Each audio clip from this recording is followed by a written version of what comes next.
The story of monarchy in Britain for the last 1500 years is one of a dialogue between crown and people, monarch and parliament that has shaped our social and political life to this day.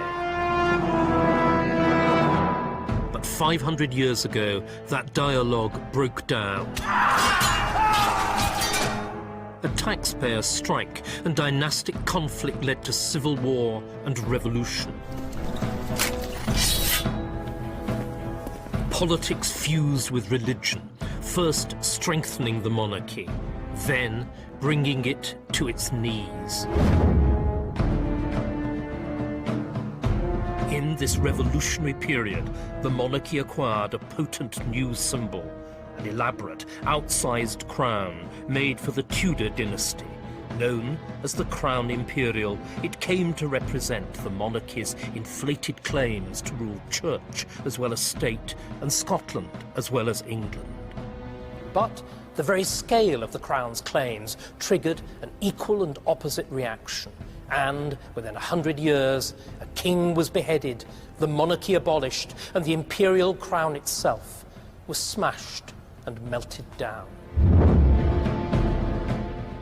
This series tells the story of how and why this happened, of the Tudors, who carried the crown of England to its peak, of the Stuarts, who united England and Scotland, but eventually mishandled both, and of the Revolution, which tried but failed to extirpate monarchy in Britain.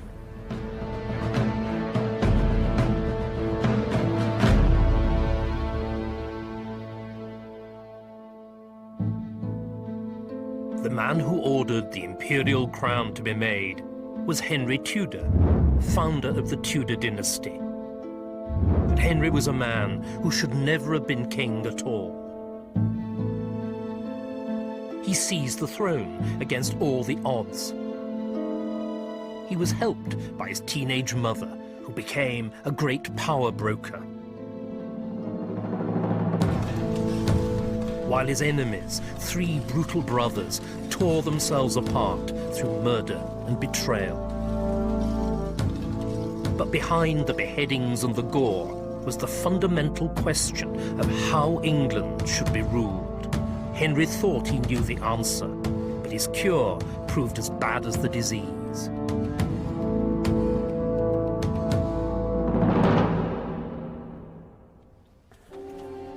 The story begins 5 years before Henry Tudor's birth, when a 9-year-old girl was summoned to court.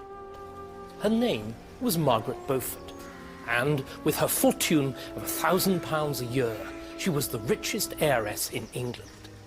Even more importantly, as the direct descendant of John of Gaunt, Duke of Lancaster, Margaret was of the blood royal. Her cousin, the Lancastrian King Henry VI, had decided that she should marry his own half-brother, Edmund Tudor, a man more than twice her age. It was a sordid mixture of money and power, with the technicalities fixed by a venal and accommodating church. Henry VI was weak. He'd failed in war, was incapacitated by long bouts of madness, and had fathered only a single child, thus leaving the succession dangerously in doubt. The union of Margaret and Edmund would, Henry hoped, strengthen the weakened royal family. It might even produce a future heir to the throne. When Margaret was barely 12, the earliest legally permissible age for sexual intercourse, he brought her to Wales, where they lived together as man and wife. Shortly before Margaret's 13th birthday, she became pregnant. But 6 months later, weakened by imprisonment in a Welsh feud and finished off by the plague, Edmund died on the 1st of November. And his child bride, widowed and heavily pregnant, sought refuge with her brother-in-law, here at Pembroke Castle.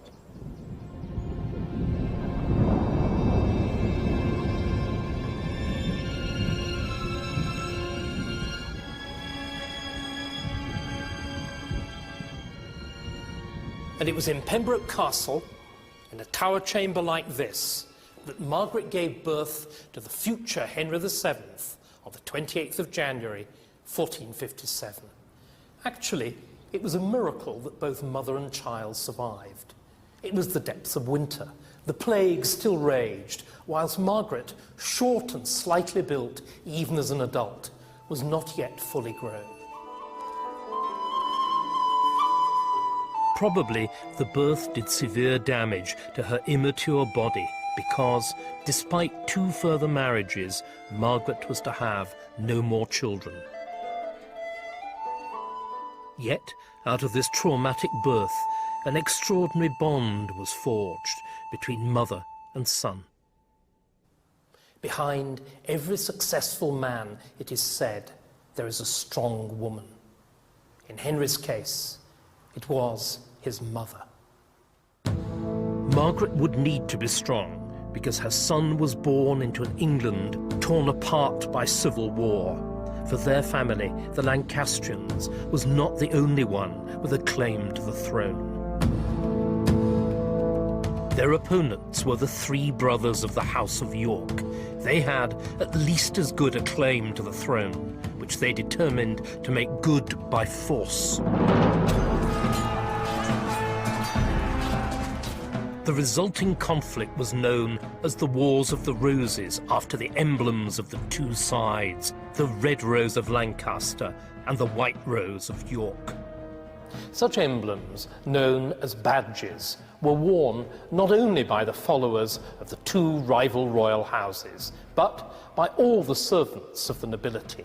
And the more land you had, the bigger the private army of badge-wearing retainers, as they were called, you could afford.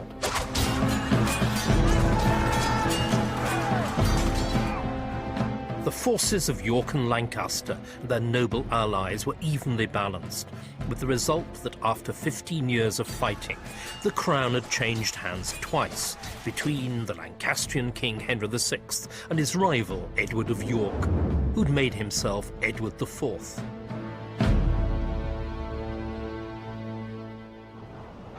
The final showdown came at Tewkesbury in Gloucestershire in May 1471.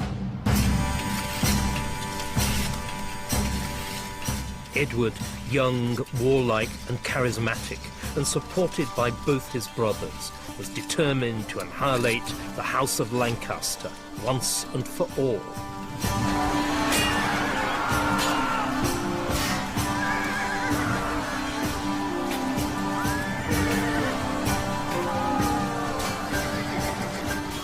The battle soon turned into a massacre, leaving thousands dead on the field. It was a decisive victory for York, a disaster for Lancaster.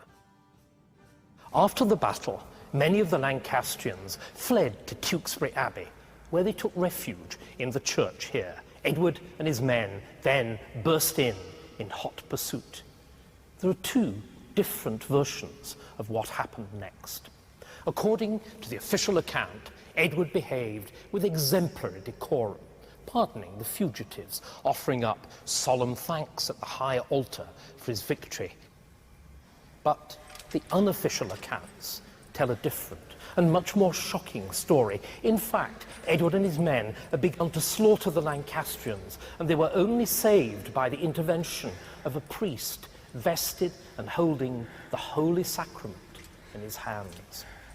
Edward then recovered control of the situation by issuing his pardon. But already enough blood had been spilt to pollute the church and to require its solemn reconsecration. A day or 2 later, despite his promise of pardon, Edward ordered the beheading of most of the remaining Lancastrian leaders.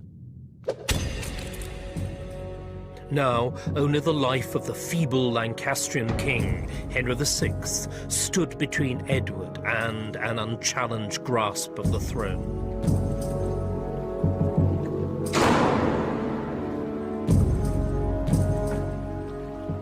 On the 21st of May, Edward entered the city of London in triumph. That night, between the hours of 11 and 12 midnight, Henry VI was murdered. here in the Tower of London, probably with a heavy blow to the back of the head.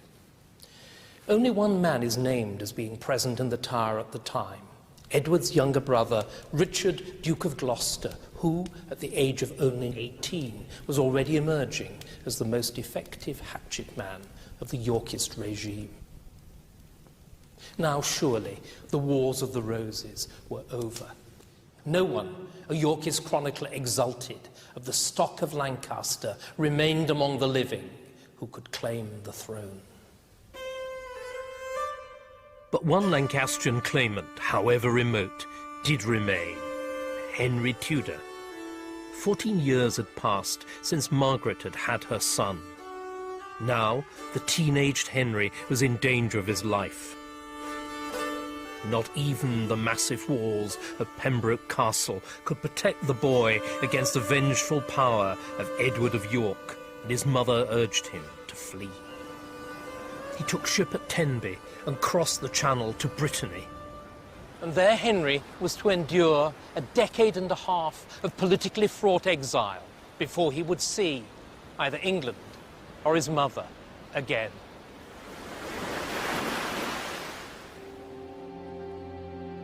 Having annihilated his Lancastrian enemies, Edward IV of York was now king indeed. But the problem of nobles, who were almost as rich and powerful as the king himself, remained. And richest and most powerful of all was Edward's middle brother, George, Duke of Clarence. The man Shakespeare described as false, fleeting, perjured Clarence. The phrase is memorable, but it's misleading. It suggests that the key to his story lies in Clarence's character defects. It doesn't. It lies instead in his position. For Clarence was what? Queen Elizabeth I, who would hold the same unenviable place herself, called the second person. His title, Duke of Clarence, was the one that was given in the Middle Ages to the king's second son. As such, he was endowed with vast estates and many grand castles, like Tutbury and Warwick. Here he kept what he called his court, with a state that was almost royal. And only the life of Edward himself, and in time Edward's two young sons, stood between Clarence and the royal throne itself. Some second persons were content to remain merely loyal lieutenants. Clarence wasn't one of them. To undermine his brother, Clarence started to stir up old, dangerous rumours. Rumours that cast doubts on the legality of Edward's marriage to his queen, Elizabeth Woodville.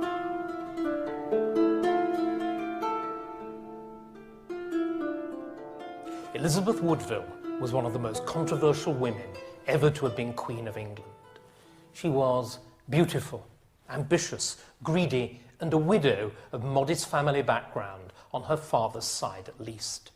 Edward first met her when she petitioned him about a problem with her late husband's estate. Edward immediately propositioned her, but Elizabeth defended herself, it's said, with a knife. Edward, as seems then to have been his habit when women resisted his advances, offered her marriage. The two were married secretly at her father's house.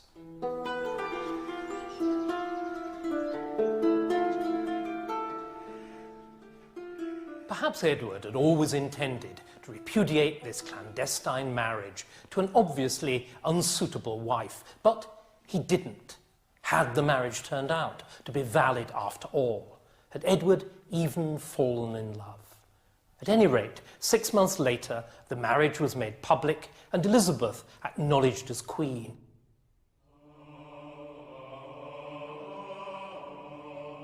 By the mid-1470s, Elizabeth had presented Edward with 5 daughters and, crucially, 2 sons. Immortalised in stained glass at Canterbury Cathedral, they looked like the perfect royal family. Edward had what every king desired, an heir and a spare. The elder was called Edward, the younger Richard. history would know them as the princes in the Tower. But if their parents' marriage could be proved invalid, the princes would become bastards, and Clarence would be heir once more. So the ambitious second person revived an old rumour that his brother Edward had already been married to another woman at the time he married Elizabeth, thus making the union illegal. The rumour of a previous marriage may well have been true. Certainly, bearing in mind Edward's notorious way with women, it was plausible. That only made it the more dangerous, and by throwing his weight behind it, Clarence had tested his brother's patience once too often. Clarence was arrested and put on trial before a specially convened Parliament in January 1478. Edward had packed the Parliament with his own supporters. He was himself both judge and prosecutor, and no one dared to speak on behalf of the accused but Clarence himself.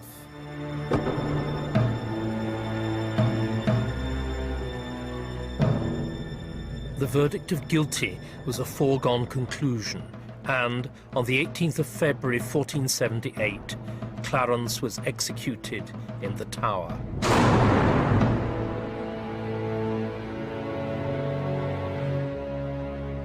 The middle brother of York was gone. But the problem he represented was not. The monarchy had been further weakened by the Wars of the Roses. Much royal land had been given away to buy support from the nobles, some of whom, like Clarence himself, had threatened to become mightier than the king. Edward needed to strengthen his own position and that of the crown. To help him do it, he enlisted a surprising ally, a man who had spent 30 years working for the enemy. Sir John Fortescue had served as the Lancastrian Lord Chief Justice, had spent years in exile, and had been captured after Tewkesbury. But the king had not only pardoned him, he'd placed him on his council. At first sight, it's rather surprising that Edward decided to spare Fortescue. As an enthusiastic hanging judge, Fortescue had planned the judicial murder of the young Edward and the whole Yorkist family. He'd written powerfully and learnedly against Edward's claim to the throne. But Edward set these personal grievances aside.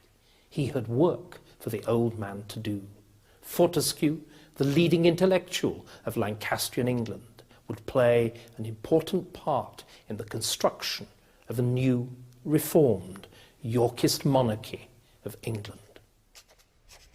Fortescue could be called England's first constitutional analyst, his key ideas shaped by the years of exile he'd spent in Scotland and France. For his experience of how other countries were governed led him to reflect on his own and to ask a series of fundamental questions. What was unique and valuable about the English system of government? What had gone wrong with it to breed the dreadful malaise of the Wars of the Roses? And how could the disease be cured without killing the patient? Fortescue set out the answers in this remarkable book. It's usually called The Governance of England, but its full title, as it appears in this early printed edition, is The Difference Between an Absolute and a Limited Monarchy, or, in Fortescue's own lawyer Latin, Dominium Regale and Dominium Politicum et Regale. France, Fortescue says, is the supreme exemplar of absolute monarchy, and England of limited. And the key to the difference between the two lies in the rules governing taxation. In France, the king could tax the common people at will, a system Fortescue strongly disapproved of, as it made the king rich but kept the people poor. But in England, the rule, established since at least the 13th century, was that the king could only tax with the agreement of Parliament. This certainly made the English rich, with a standard of living that was the envy of foreign visitors and the boast of patriotic Englishmen like Fortescue.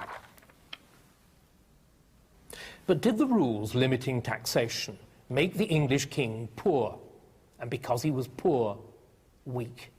Fortescue thought that they did, and that this weakness was the explanation of the Wars of the Roses. The issue was the relative imbalance of wealth and power between the king and his greatest subjects, the nobility. The king was relatively poor, whereas a handful of the nobles were extremely rich, which made them, in Fortescue's phrase, overmighty. One solution would be for the King of England to follow the path of French absolutism and impose by force taxes that Parliament wouldn't vote by consent. But such a challenge to traditional English freedom would be dangerously revolutionary. Fortescue instead proposed to strengthen the crown within the existing system of limited monarchy. The king, he said, should acquire land and rule by virtue of being the richest man in the kingdom. The execution of his brother Clarence allowed Edward to do just that by keeping Clarence's vast estates for himself. The royal revenues from land now increased rapidly, which meant that Edward didn't need to call a parliament again for the unusually long period of almost 5 years. But land, as Fortescue also understood, was about power as well as cash, and Edward took advantage of his newfound freedom to redraw the political map. He carved England up into territories, each controlled by a trusted member of his own household or family. It was all very cosy, but it depended to a dangerous extent on the force of Edward's own personality. It also loosened ties of loyalty, since it meant that those outside the charmed circle didn't care very much, one way or another, about who the king happened to be. But as long as Edward remained alive and well, none of that mattered, and for the next 5 years the king grew rich, and his Yorkist regime grew strong. It seemed that the Lancastrian Henry Tudor, still sheltering in Brittany, would live out the rest of his life in exile.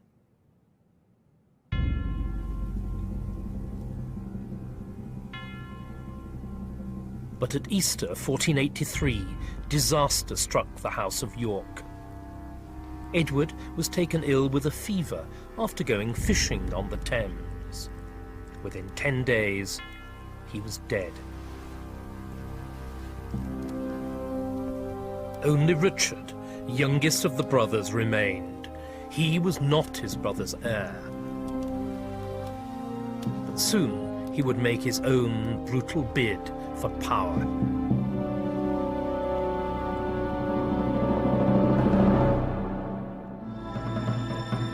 It is spring 1483. After the unexpected death of King Edward IV, all eyes turned west, towards Ludlow in the Welsh Marches, where Edward's son, heir and namesake, Prince Edward, was being brought up. But at 12, was the boy old enough to rule in his own name? His mother thought that he was. Others thought not. And a faction emerged in favour of appointing his uncle, Richard, as protector or regent until the boy was old enough to exercise power himself. But Queen Elizabeth Woodville was determined to get her son crowned quickly, and the council agreed that the coronation should take place without delay. On the 23rd of April, Edward left Ludlow for London, his coronation and his reign. His escort, as the council had insisted, was limited to 2,000 men. It was enough to put on a fine show as the young king took possession of his kingdom. But other of the great lords were able to muster as many men or more. Unbeknown to the boy or his mother, Richard was summoning his own troops. He was heading south.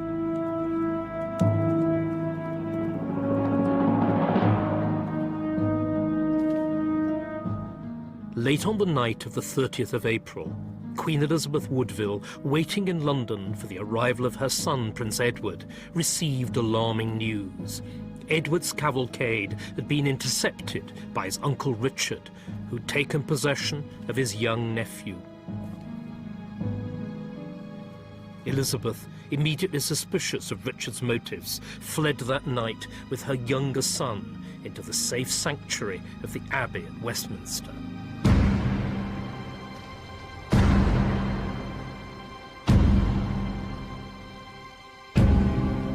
Richard entered London with his nephew a few days later. The council quickly ratified Richard's role as protector. Young Edward's coronation was postponed until late in June, and he was placed in lodgings in the Tower.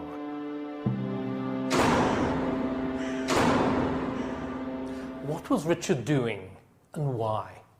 Hitherto, he'd had the reputation, in contrast with the flighty Clarence, for rock-solid loyalty to his brother Edward, who'd rewarded him with the government of the whole of the north of England.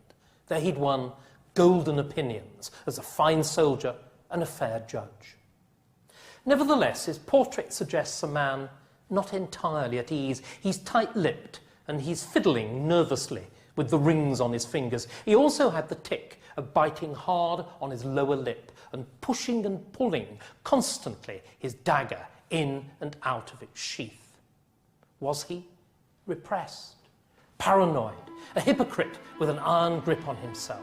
Or did he genuinely believe, in view of Edward's tangled marital history, that he, Richard, was now rightful king of England? On the 10th of June, Richard summoned his troops to London. His bid for the crown had begun in earnest. A week later, Queen Elizabeth was compelled to give up her younger son Richard into his uncle's charge. The young prince now joined his brother in the Tower. Richard, both nephews, the first and second in line to the throne, under lock and key. And on the 25th of June, Parliament decreed that King Edward's marriage to Queen Elizabeth was invalid, and the princes bastards. Richard had succeeded where his brother Clarence had failed. He'd robbed his nephews of their right to the crown and cleared his own path to the throne. He was crowned King Richard III at Westminster on July the 6th, with the full blessing of Parliament. During those frantic weeks, the two princes had been seen less and less around the Tower. Now they seem to have disappeared altogether. By the late summer of 1483, everybody, including the prince's own mother, Elizabeth Woodville, took for granted that they were dead. They also took it as read that the responsibility for their deaths rested with Richard. For only Richard had the power, the opportunity, and, above all, the motive. To this day, their exact fate remains a mystery. Writing 30 years later, Thomas More claimed that Richard ordered the Constable of the Tower to do them to death, but that he refused. Others, however, proved willing, and the two boys, More says, were smothered to death with pillows in their sleep.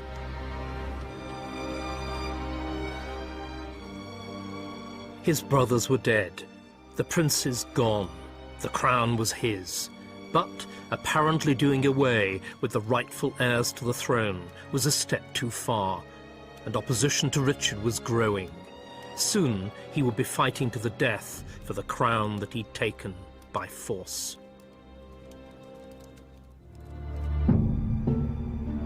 It was a plot between two powerful mothers, Queen Elizabeth Woodville, whose sons were lost, and Margaret Beaufort, whose son, Henry Tudor, was in exile, that would prove Richard's undoing and decide England's fate. At some time in the late summer of 1483, Queen Elizabeth Woodville, still in sanctuary here in the Abbot's lodging at Westminster, received a visit from a singular Welshman, Dr. Lewis Caerleon. Dr. Caerleon was a scientific jack of all trades, mathematician, astronomer, astrologer, and physician, and he was a master of all of them. The sanctuary, of course, was heavily guarded by the king's men, but Dr. Caerleon was waved through because he was the Queen's physician. He was also, not coincidentally, physician to Lady Margaret Beaufort as well. And in his doctor's bag, he carried on Lady Margaret's behalf a remarkable proposal that the Queen's eldest daughter, also called Elizabeth, should marry Margaret's son, Henry, and that York, Woodville, and Tudor should join together against the usurping Richard III. That Elizabeth accepted the proposal confirms that she was convinced that her sons were dead. That Margaret made it shows that she'd realised that Richard's murderous ambition had opened her son's path to the throne of England. Margaret, now in her 40s, had been nursing her hopes for her exiled son, Henry Tudor, for years. Now she could put them into practice. His mother's plot underway, the 28-year-old Henry set sail from Brittany, where he'd lived in exile for 15 years, to make his bid for England's throne. On the 7th of August 1485, at Milford Haven, just a few miles from his birthplace at Pembroke Castle, Henry Tudor's army made landfall in the evening. His years of exile were at an end. As soon as he stepped ashore, Henry knelt and, overcome with emotion after his return from a decade and a half of exile, began to recite the psalm, "Judge me, Lord, and fight my cause." Then he kissed the sand and, making the sign of the cross, called in a loud voice on his troops to follow him in the name of God and St. George. It was a magnificent beginning for a would-be King of England.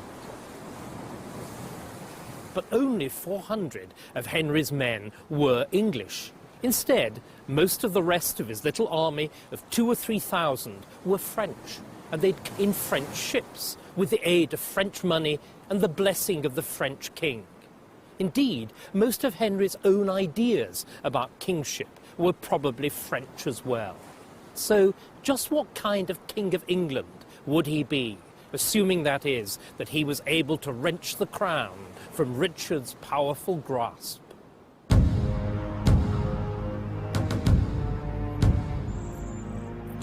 The two sides came face to face at Bosworth in the Midlands, where the fate of England's monarchy would be decided. The battle began when the vanguard of Richard's army, thinking to overwhelm Henry's much smaller force, charged down the hill here.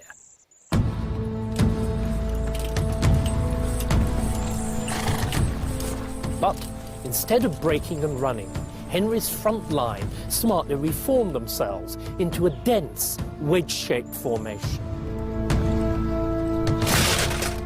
Against this, the attack crumbled.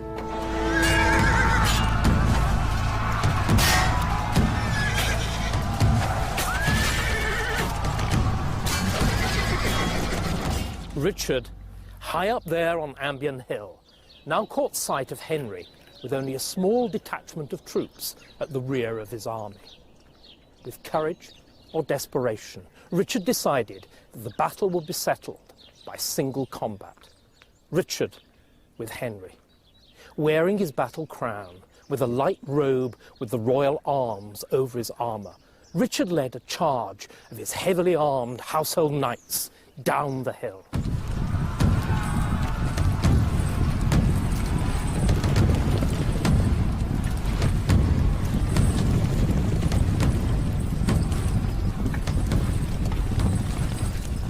With magnificent courage, Richard cut down Henry's standard-bearer and came within an inch of Henry himself.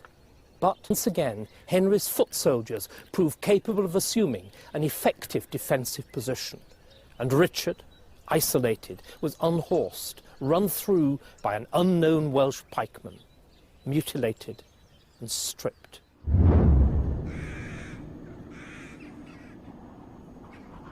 The third and last of the brothers of the House of York was dead.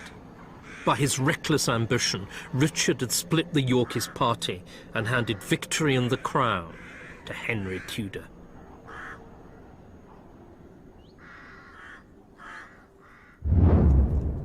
Henry was crowned Henry VII 2 months later, promising to restore the glory days of his namesake, King Henry V.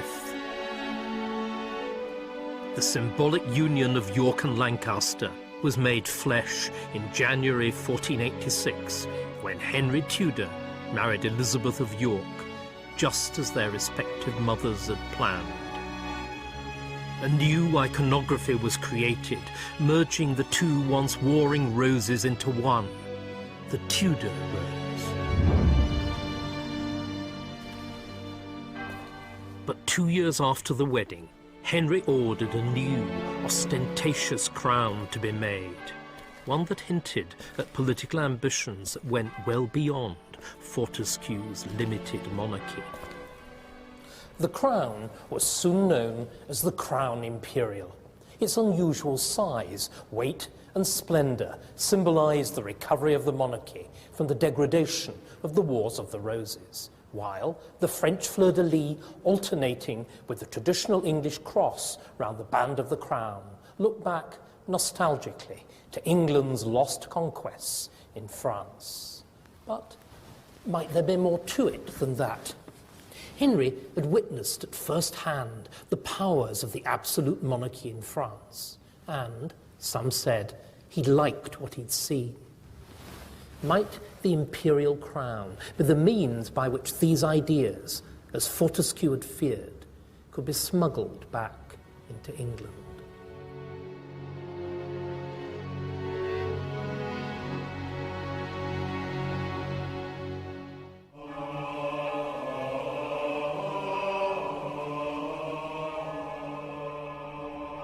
At Winchester in 1486, it seemed that the new Tudor dynasty had set the seal on its triumphant beginnings. The Queen had borne King Henry VII a son and heir. He was named Arthur, and his christening at Winchester Cathedral was designed to signal the start of a new Arthurian age. The baby's godmother was the Yorkist Dowager Queen, Elizabeth Woodville, whose kinsmen also played their part. King Henry had, it seemed, ushered in a new age of reconciliation, but it was to be short-lived.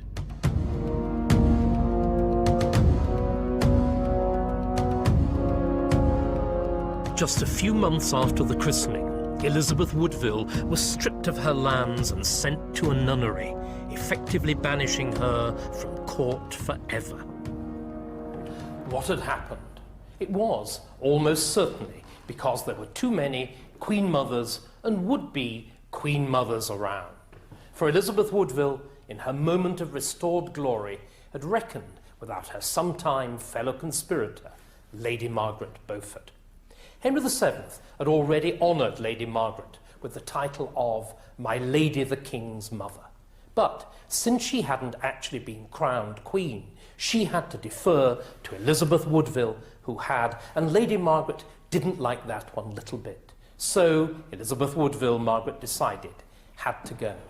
Indeed, Margaret gave precedence, only reluctantly, to Queen Elizabeth of York herself. She wore the same robes, signed herself Margaret R., and walked only half a pace behind the Queen.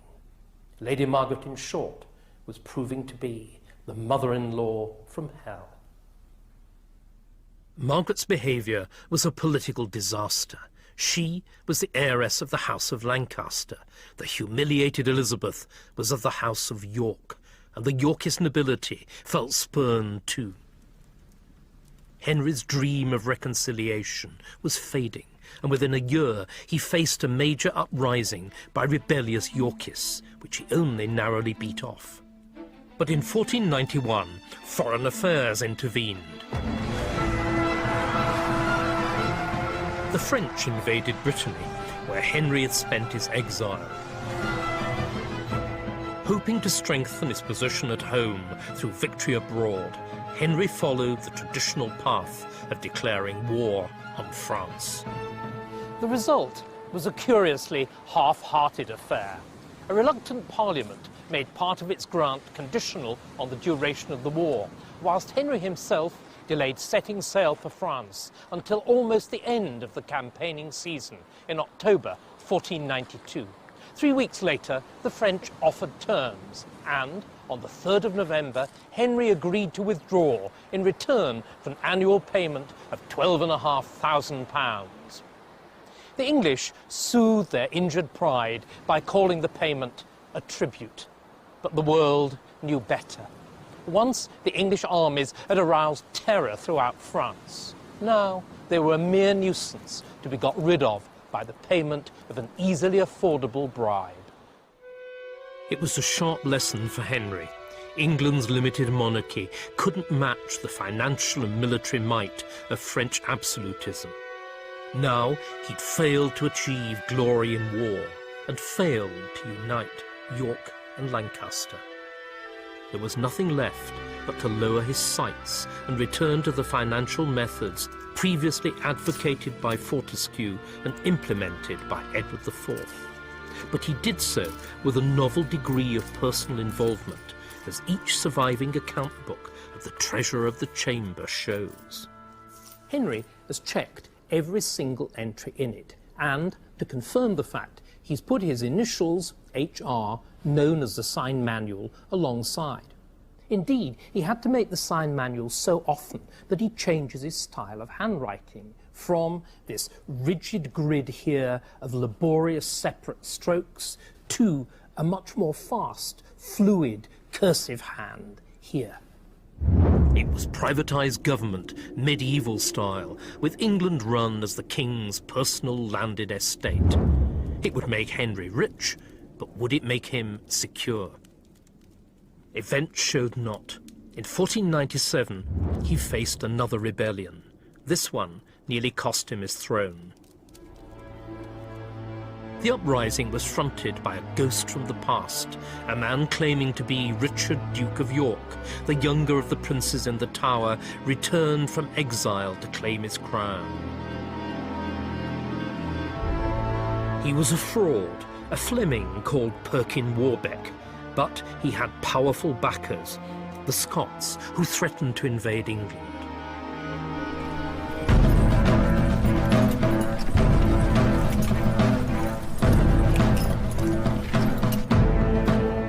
A reluctant Parliament granted a substantial tax to the king of £120,000, and the royal army began to move north. But the tax sparked rebellion in Cornwall. The rebels could see no reason why they should pay to fight the 400-mile distant Scots. And with the south empty of troops, a rebel Cornish army marched unopposed across the breadth of England. As the Cornish rebels approached dangerously near London, Queen Elizabeth of York collected her beloved second son, Prince Henry, from Elton and took refuge with the boy in the Tower. It was a close-run thing. If his father were to be defeated, Prince Henry would share the fate of his Yorkist cousins, the princes in the Tower, and be done to death in the grim fortress. Instead, on the 17th of June, 1497, Henry VII defeated the Cornish rebels at Blackheath, and on the 5th of October, Perkin Warbeck himself was captured, as the Treasurer of the Chamber's account book notes exultantly. But Henry VII had learned his lesson. In the remaining dozen years of his reign, he would summon only a single brief parliament, and he would impose no more direct parliamentary taxation.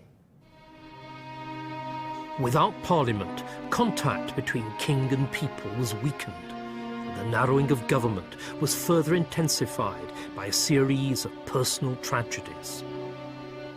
In 1502, Arthur, Henry's son and heir, died, perhaps of tuberculosis, aged 15. Worse was to come.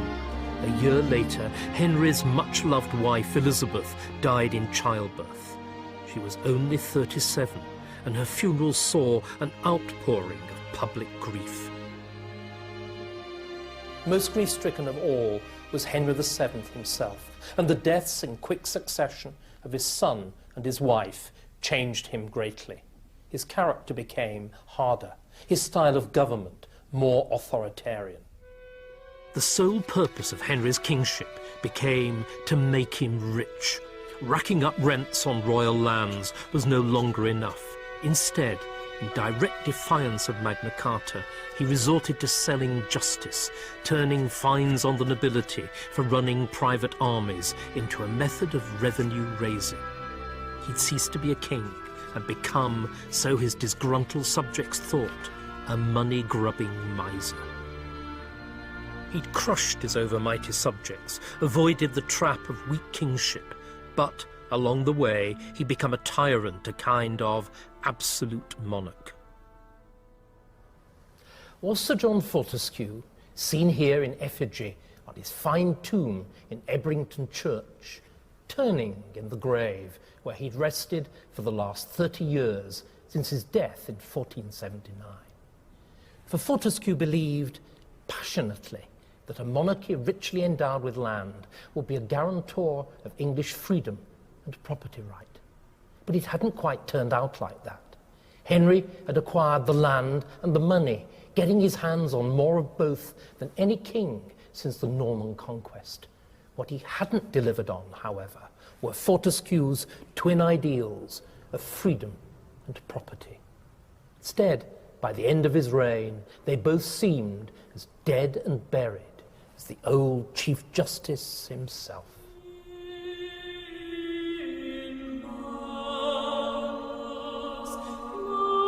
Henry died on the 21st of April, 1509. He'd reigned for almost 24 years. Henry was buried here next to his beloved wife in this magnificent lady chapel he commissioned at Westminster Abbey. A few feet away would soon lie the other significant woman in his life, but for whom he might never have been king, his mother. Henry died in his bed, and he died rich. But if the last 40 years had proved anything at all, it was that traditional English limited monarchy had, in the age of continental absolutism and increasingly professional armies, ceased to work. Henry's successor would give it one last try, and then, to his surprise and everyone else's, he would create a new, revolutionary imperial monarchy. This successor was Henry's second son and namesake, and, reigning as King Henry VIII, he would change the face of England forever.